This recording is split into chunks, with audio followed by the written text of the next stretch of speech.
তেল মশলা ছাড়া পেশোয়ারি নামকিন বিফ রান্না, এটা কিন্তু সবাই পাগল। আর যারা তেল মশলা খান না, এরকম অথেন্টিক রেসিপি একবার খেয়ে দেখবেন, মুখে স্বাদের লেগে থাকবে, বারবার খেতে চাইবেন। আসসালামু আলাইকুম বন্ধুরা, এবি কিচেনে সবাইকে স্বাগত। তাহলে চলুন আজকে আমি রেসিপিটা শুরু করি। আর এই পেশোয়ারি নামকিন মাংস রান্নার জন্য কিন্তু মাংসের টুকরোগুলো খুবই বড় বড় করতে হবে। আর এখানে চর্বি নিতে হবে, কারণ এটা তেল মশলা ছাড়া হবে রান্না, সেই কারণে চর্বি নিতে হবে। আর পারলে একটা নলিও নেবেন, কিন্তু এটা আমার কাছে নলি ছিল না বলে আমি একটু চর্বিটাই বেশি করে নিয়ে নিয়েছি। আর মাংসের টুকরোগুলো একটু বড় বড় রেখেছি। আর এই রান্নাটা কুরবানির মাংস দিয়ে রান্না করলেই বেশ ভালো হয়। কুরবানির মাংস এমনিতেই খুব টেস্ট হয়। এখানে আমি 1 কিলো মাংস নিয়েছি, আর এটাকে ধুয়ে পরিষ্কার করে নিয়েছি। এটা এবারে লবণটা মাখিয়ে নিচ্ছি। মাখিয়ে নিয়ে আধ ঘন্টা রেস্টে রেখে দেবো। লবণটা খুব ভালো করে হাতে করে ঘষে ঘষে চারিদিকে বেশ মাখিয়ে দিচ্ছি।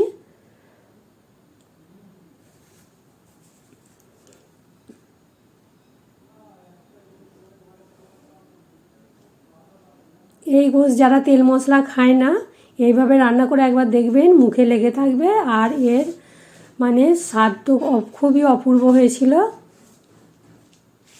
আমার নুনটা ভালোভাবে মাখানো হয়ে গেছে। আমি এবারে ঢাকা দিয়ে 30 মিনিটের জন্য রেস্টে রেখে দেব। 30 মিনিট হয়ে গেছে।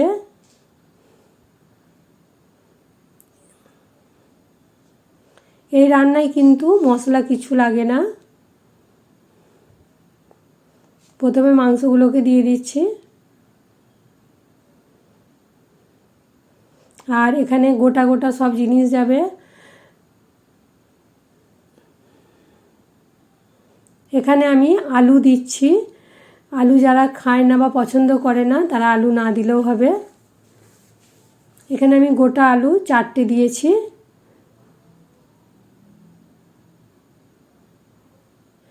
আর গোটা পেঁয়াজ দিচ্ছি, সবই কিন্তু গোটা গোটা দেব। 4টে গোটা পেঁয়াজ দিয়েছি ছোটো সাইজের। আর টমেটোর মাথাগুলো বা মুখগুলো কেটে দিয়েছি, বোটার গাছগুলো। 3টে গোটা টমেটো দিয়েছি, সেটাও ছোটো সাইজের। আর রসুনও দিচ্ছি ছোটো সাইজের। রসুনগুলোকে আগে ভালো করে ধুয়ে নিয়েছি। 4টে রসুন দিলাম। আর 2 ইঞ্চির মতো আদা দিলাম, ওটা স্লাইস করে কেটে নিয়েছি। সব চারিদিকে বেশ ছড়িয়ে ছড়িয়ে সাজিয়ে দিতে হবে। আর এখানে লঙ্কা দিয়েছি 4টে, আর আরও একটা দিয়ে দিলাম। এটা গোটাই দিতে হবে, বোটা ছাড়ানো চলবে না, তাহলে এর মানে ফ্লেভারটা বেরোবে, ঝালটা বের হবে না, গোটা গোটাই থাকবে। আর ওখানে তো লবণ প্রথমে মাংসটাই মাখিয়েছিলাম, ওই কারণে অল্প লবণ দিলাম। আর 1 চামচ চা চামচের 1 চামচ গোটা গোলমরিচ দিয়েছি। মশলা বলতে ওইটাই যাবে, আমি ভুলে গিয়েছিলাম বলে পরে দিয়েছি। আর 1 চামচ ঘি দিচ্ছি। এখানে তেল মশলা ছাড়া এই রান্না কিন্তু অনেকে ঘিয়েতে ভাজে, ঘিটা দিলে ঘিয়ের ফ্লেভারটা আলাদা এসে যাবে। এটা তেল মশলা ছাড়া যখন দেওয়া হবে না, 1 চামচ ঘি দিয়েছি, এটা না দিলেও হবে। তার বদলে নলি আর চর্বিটা বেশি করে দিতে হবে। সেটা থেকে যে তেল বের হবে, সেটাতেই এর টেস্টটা খুব ভালো হবে। গ্রেভিটা খুব জুসি হবে, খেতে টেস্টও হবে। এগুলোকে দিয়ে কিছুক্ষণ আমি ভেজে নেব।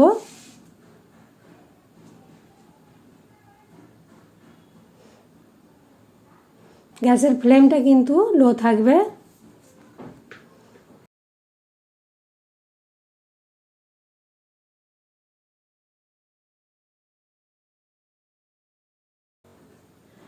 এই যে গোলমরিচটা দিতে ভুলে গিয়েছিলাম, এটাও কিন্তু ওইগুলোর সঙ্গেই দিয়ে দিতে হতো, আমি পরে দিলাম। 1 চামচের মতো গোলমরিচ দিয়েছি, এটাও গোটা। মশলার মধ্যে এই গোলমরিচটাই গোটা গেল, তাছাড়া কোনো মশলা এখানে লাগছে না। এগুলোকে দিয়ে ভেজে নিয়ে আমি এখানে এটা আমি কুকারে দেবো, কারণ কুকারে 2টো সিটি দিলেই সিদ্ধ হয়ে যাবে। নাহলে এটা গ্যাসের লো ফ্লেমে 2.5 ঘন্টা থেকে 3 ঘন্টা টাইম লাগবে সিদ্ধ হতে। আর যদি কেউ কুকারে না রান্না করতে যান, হয়তো গ্রামে করছেন, ধরুন কাঠের চুলা চার আছে, তাহলে তো খুব ভালো হবে। আর আমি এখানে গ্যাসে করছি বলে অত 2.5 ঘন্টা ধরে সময় নিয়ে করলাম না, কুকারেতে দিয়ে দেব। আর এখানে আমি ফুটানো পানি দেবো।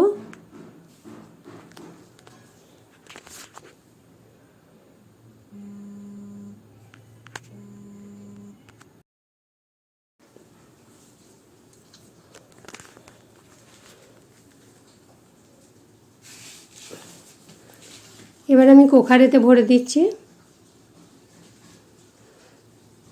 আর একদিকে ওইদিকে ফুটানো পানি দিয়ে ফুটতে দিয়েছি, ফুটে গেছে পানিটা, ওটাও এর সঙ্গে দিয়ে দেব। আর কাঠের চুলোয় তো এমনিতেই রান্নার টেস্ট ভালো হয়, অল্প জ্বালেতে অল্প অল্প করে হবে। গ্রামে যদি কেউ রান্নাটা করেন তাহলে কাঠের চুলোয় করবেন, দেখবেন খুবই ভালো হবে।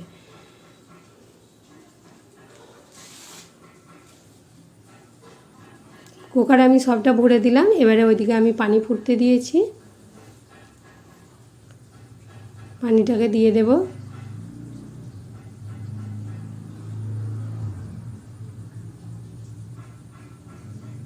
এটা কিন্তু কড়াইয়ে করলে পানিটা অনেকটা পরিমাণ 1 লিটারের মতো বা 1.5 লিটারের মতো পানিটা লাগতো। এখানে আমি কুকারে করছি বলে পানিটা বেশি দিইনি।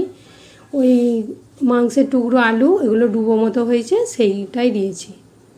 1 লিটার পানিটা পুরো লাগেনি। ওখানে আমি 2টো সিটি দিয়েছি, দিয়ে এরই মধ্যে আমার রান্নাটা পুরো হয়ে গেছে। দিয়ে বন্ধ করে রেখে কড়াইতে আবার আমি ঢেলে নিয়েছি। আর কতটা জুসি, একদম দেখতে দেখুন কতটা লোভনীয় হয়েছে। দেখতে যত সুন্দর হয়েছিল, এর স্বাদ কিন্তু অপূর্ব, মুখে লেগে থাকার মতো হয়েছিল। এটা ঠিক স্যুপ টাইপের হয়েছিল। আর এর জুসিটা বা গ্রেভিটা খুবই খেতে ভালো হয়েছিল। যারা তেল মশলা খায় না তাদের জন্য খুবই ভালো।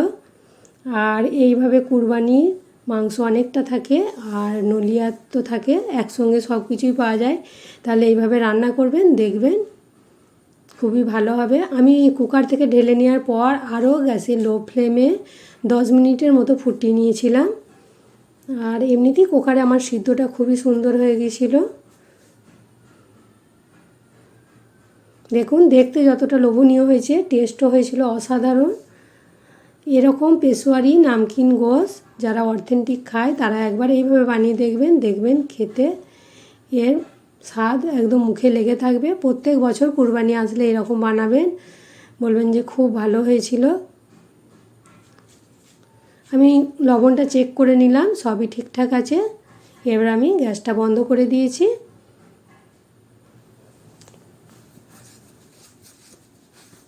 এবারে গরম গরম পরিবেশন করে দেব। তাহলে যে সকল বন্ধুরা আমার ভিডিওটা দেখছেন, যদি ভালো লেগে থাকে তাহলে অবশ্যই ভিডিওতে একটা লাইক দেবেন।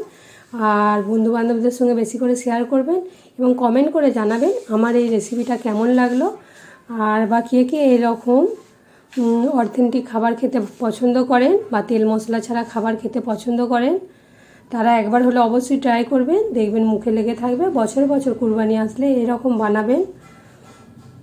আর এটা তেল মশলা ছাড়া এমনি জুসি, দেখতে কতটা লোভনীয় হয়েছে দেখুন। খেতেও কিন্তু এর স্বাদ অপূর্ব ছিল, মুখে লেগে থাকার মতো। এই রান্নাটা কিন্তু খাসির মাংসেরও হবে। ওরকম 2টো নলি নিয়ে নেবেন, চর্বি নিয়ে নেবেন, দেখবেন। আর খাসির মাংস তো খুব অল্প সময় সিদ্ধ হয়ে যায়, ওটা আরও খেতে ভালো হবে। অথেন্টিক এরকম যারা খাবার খেতে পছন্দ করেন একবার হলো এই রেসিপিটা ট্রাই করবেন, দেখবেন খেতে খুবই স্বাদ, মুখে লেগে থাকবে। আজকে এই পর্যন্তই, আবার অন্য রেসিপি নিয়ে হাজির হব। সবাই ভালো থাকবেন, সুস্থ থাকবেন, সাবধানে থাকবেন।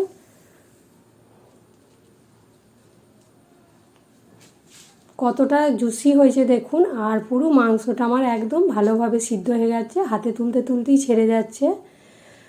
এখানে কিন্তু আলু, মাংস আরও যেসব গোটা মশলা দিয়েছিলাম সেগুলো সবই সিদ্ধ হয়ে গেছে, রসুন আদা ভালো।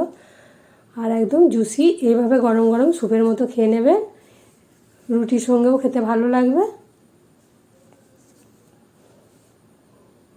তাহলে যারা নামকিন এরকম অথেন্টিক খাবার পছন্দ করেন একবার হলেও ট্রাই করবেন।